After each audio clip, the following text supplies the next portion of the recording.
Bonjour à tous, j'espère que vous allez bien. Je vous retrouve pour le book haul du mois de juin. Je suis désolée, j'ai pas beaucoup le temps de filmer en ce moment, le temps et l'envie. Je vous avoue que quand il commence à faire hyper chaud, c'est compliqué de s'apprêter tout ça pour se mettre devant sa vidéo. Alors qu'il y a la piscine qui nous ouvre les bras, vous voyez. Mais chose promise, chose due, surtout que en juin j'ai pas mal cracouillé, faut l'avouer. Donc on y va.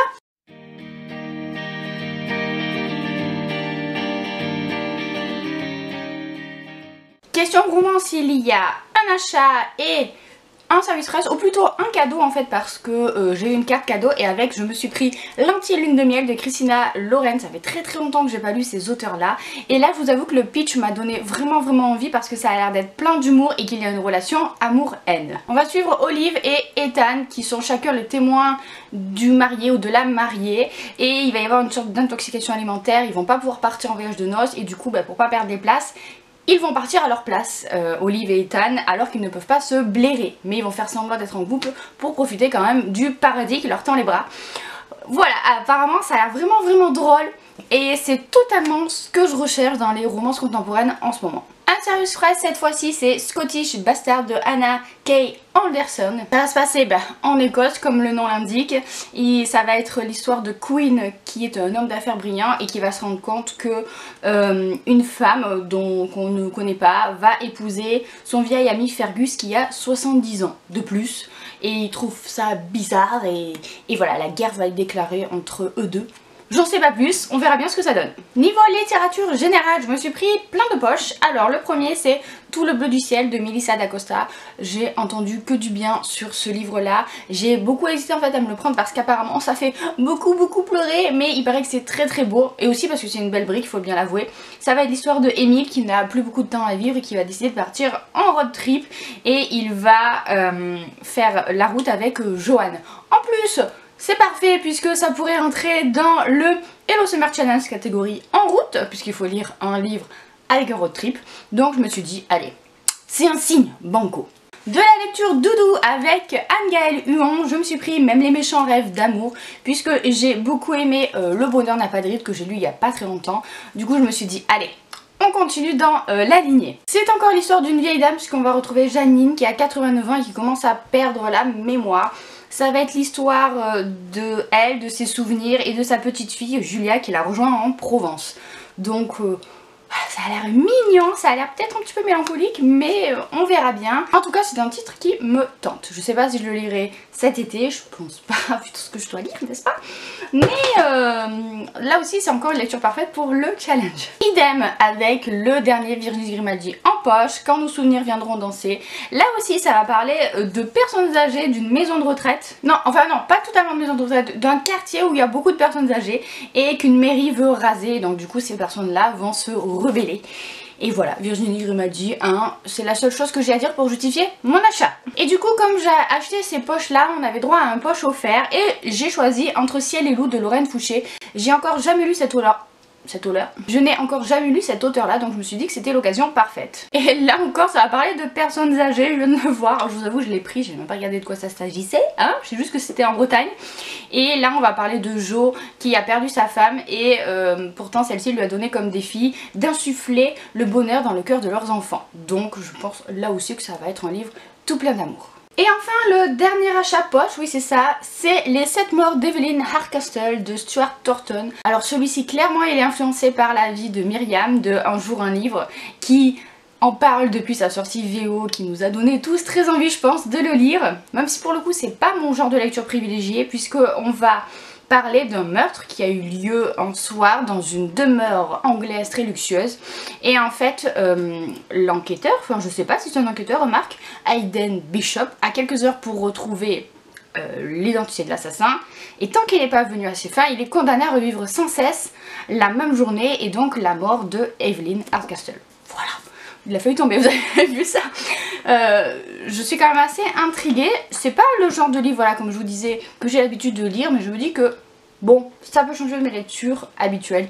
Et non mais regardez-moi la beauté de cette couverture. Poche, elle est encore plus belle que la grand format. En Young Adult, j'ai reçu en service presse Triangle amoureux ou pas de Marisa Kanter. C'est d'ailleurs ma lecture en cours, je l'ai bientôt fini, je pense peut-être le finir aujourd'hui, on verra bien, demain ça c'est sûr. Ça va parler d'une jeune fille, Ellie, qui est bookstagrammeuse et je vous avoue que c'est ça hein, qui m'a donné envie de le lire. Et en fait elle va déménager et elle va arriver dans la ville de son meilleur ami virtuel, ce meilleur ami avec qui elle parle livre sur Twitter, Instagram et compagnie. Mais elle va pas arriver à dire que c'est elle en fait, vous voyez, elle va pas dire que... Et c'est moi, Kels, la booktubeuse, la bookstagrammeuse qui fait des cupcakes pour ses chroniques livresques. Elle va juste rester Ellie alors qu'elle continue à correspondre avec lui. Voilà, vous avez compris le problème, d'où le triangle amoureux ou pas, parce qu'il y a pas réellement 3 personnes. Et pour l'instant c'est tout mignon, donc je vous en reparle bientôt. Le prochain c'est une acquisition dont je vous ai déjà parlé sur la chaîne, que j'avais très envie d'avoir parce que c'est mon film des studios Ghibli préféré. Il s'agit du Château de Hurle de Diana Wynne Jones. C'est le roman qui a inspiré donc le manga, enfin le film d'animation Ghibli, Le Château ambulant, que j'adore. Donc voilà, c'est de la fantasy jeunesse. Alors apparemment c'est le premier volet d'une trilogie.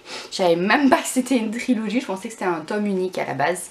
Et ben on va suivre les aventures de Sophie qui, lors d'une malédiction, va se retrouver vieille femme, alors qu'elle est jeune, hein, elle va se retrouver personne âgée et elle va embarquer dans un château ambulant d'un magicien pour essayer un petit peu de rompre le sort, tout ça. J'adore ce dessin animé, j'adore vraiment ce film. Alors on m'a dit attention, l'histoire est un petit peu différente, donc j'ai vraiment hâte de découvrir ça. Les mots, les lettres sont assez grosses, mais par contre regardez-moi, à chaque début de chapitre il y a une illustration. Mais c'est pas trop génial, franchement je trouve ça super chouette. J'essaie de vous en montrer une autre. Hop là, j'ai fait un peu peur. Mais voilà, trop hâte de le lire. On reste dans la fantaisie. Oh, je vais tomber. C'est une catastrophe cette vidéo ce matin, ça c'est parce que je suis pressée quoi. On reste dans la fantaisie avec, tada, le tome 3 de la trilogie du Nuit d'hiver, donc l'hiver de la sorcière de Catherine Arden. J'avais tellement hâte qu'il sorte et il n'est toujours pas lu parce que j'attends le bon moment.